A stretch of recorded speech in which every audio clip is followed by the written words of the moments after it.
you might, so for example, in Spokane, Washington, that ran a community bill of rights like 6 or 8 years ago, they got 26, I think, % of the vote after all the city council and all the county board of supervisors and all the businesses came out actively against them publicly. Well, they called that a win because they had changed the conversation going on in Spokane.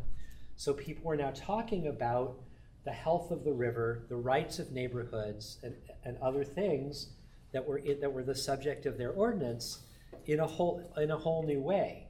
So they said, okay, 2 years from now we're going to collect signatures again, we're going to run it again. And their goal the second time was 35 to 40% of the vote, assuming that they still weren't culturally ready to win in Spokane. They got 49.7% of the vote the second time. Most activist groups that run local campaigns, they try once and they're done.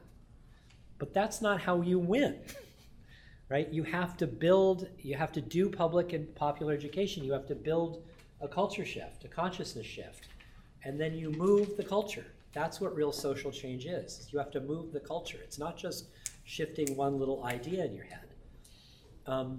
And so they ran it again 2 years later, which meant they collected 20,000 signatures a third time 2 years later to get it on the ballot. And this time the powers that be, recognizing that this was a really serious threat, sued to keep it off the ballot.